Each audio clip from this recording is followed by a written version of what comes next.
Console release is just around the corner, and though I am excited knowing that the game is going to be made accessible to more players, it's not really what interests me because I'm pretty much a PC thoroughbred these days. Maybe I'll get a console for it, but what I am excited for is the next free update, which is Satisfactory 1.2, and Friday marked the first teaser which showcased a few interesting things, such as possible new Mark III pipes, as well as a new truck and truck station for fluids, and the bold claim, "We fixed fluids," which you would have seen on their thumbnail. Now, I am skeptical, but I think this teases at something wider than just a new truck that's capable of holding fluids. And if I'm correct, I think we can expect to see some more great changes in 1.2. And this comes down to Satisfactory's most recent livestream before they even teased this 1.2 video. Now, I do need to apologize for being a little bit slow getting this video out to you, but I had already left my house to go to London for the Factory Frenzy Fest competition at EGX this year, which I'd like to say thank you to everyone who voted for me there, because we did end up taking first place. So thank you very much. It was a welcome surprise and a really fun event to be part of. But now let's get back to Satisfactory, and let's first look over at the brief teaser and what we can break down from it.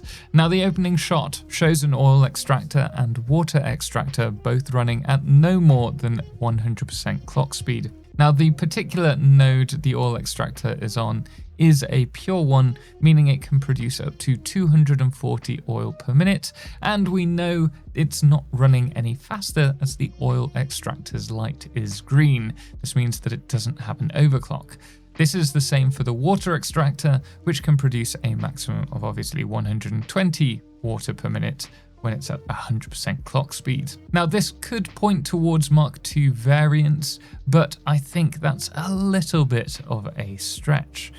The important thing to note though is in the second shot we have two Mark I water pipes that we can see combining, which could be a total of 240 water per minute. So that's currently no different to the max throughput that we have on the Mark I pipes in game currently, so we can assume that there hasn't been a change there. And we also have the two Mark II pipes merging, which again we can assume based on the first shot is 480 crude oil in a single Mark II pipe.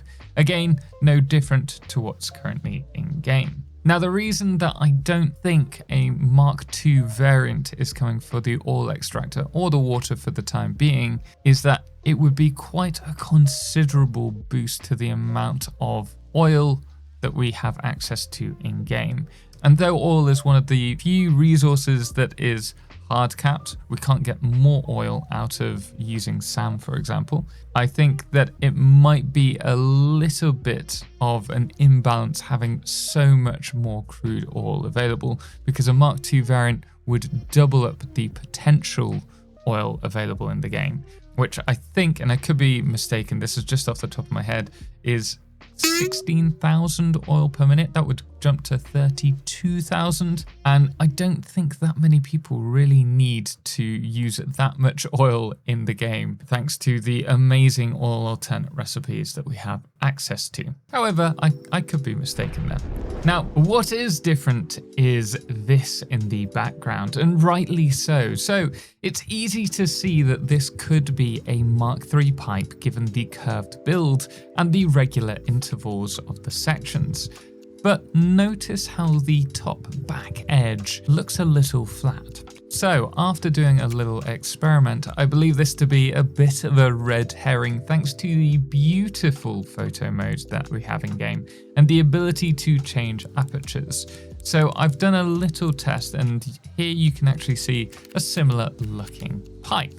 However, if I open the aperture, you'll notice that it's in fact packaged fuel. And this is really important because the following shot is the back of a new truck station which handles specifically fluids, and the vehicles are being fueled by none other than the packaged fuel cells. The only difference is that the conveyor belt is moving in this shot, because a truck has obviously just arrived and is now being refueled. Now, before we jump into the next shot though, I do want to point out that there are 2 liquid pipes heading into the station. So assuming we still have a water pipe and an oil pipe, this could suggest that we now have 2 different fluid buffers in a fluid truck station, allowing us to transport multiple liquids by a single truck, which, let's be honest, is pretty useful for things like diluted fuel recipes. However, even if that isn't the case, we can assume that a truck station, a bit like a train station, can now receive 1,200 of a given liquid per minute, thanks to the 2 inputs. There's also obviously 2 outputs to the truck station, and it's slightly odd to see the inputs and outputs being used. There is 1 or 2 use cases that you could have them in the game, but generally speaking you wouldn't do that. But it's also important to point out, as with all Satisfactory teaser videos, we can expect that the build isn't necessarily a fully functioning one, and so these pipes could just be placed for decoration rather than actual use. Now in the next shot, we have the new liquid truck, which looks like it will have 2 liquid buffers built into it, which makes sense if the truck station is able to handle 2 liquid inputs or outputs. Now the problem with this though is that so far we haven't seen anything to suggest fluids are fixed in game, because the 2 biggest problems, at least in my mind, are the notorious pipe bugs, stopping liquids from being able to completely fill Mark II pipes, and secondly, fluid freight trains being in desperate need of a buff, as packaging fluids allows you to transport more liquid per freight than a fluid freight. Now that's where the Coffeestain stream comes in, and whilst paying attention to their stream on Twitch the other day, it was mentioned that for those who jump into experimental right now, that factories that use a lot of conveyors and pipes will probably see a boost to performance, thanks to the new way that they're handling collisions and splines. Trains, however, will not, because they need their hitboxes to ensure when they collide, a crash is caused. But Mikhail did follow this up, saying that they are looking into how they can improve performance with trains and also logistics with trains in the future.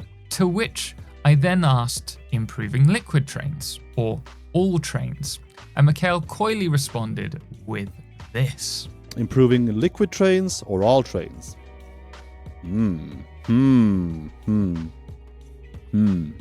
So what I'm expecting is to see a buff to liquid freight trains in 1.2, and we can hope that the liquid pipe bugs are also going to be fixed. After all, that is the biggest issue with fluids currently, and I think focusing on liquid improvements is a good move. After all, this is something that most players seem to struggle with in-game, and by making fluid logistics more open to everyone, we'll see builds becoming a little bit more varied. Now, whilst on the subject of liquids, there is the water tower system, and as it stands, by adding more liquids at the bottom of a water tower on the output side, all new liquid pipes gain the same amount of head lift, and for a good portion of the player base, it feels a little exploitative, given it kinda defies the law of physics. But let's face it, it's hardly a hard physics simulator-based game.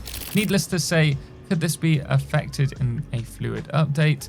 And though I don't know for sure, I think due to the sheer amount of people that this would affect, that they would probably avoid changing the system. So if you have been quietly concerned about that since the little teaser video, then I think you're probably going to be okay. However, on top of all of this, I think further down the line we can expect to see a considerable improvement to trains and how they path to stations, potentially allowing them to take different routes if a route is currently in use.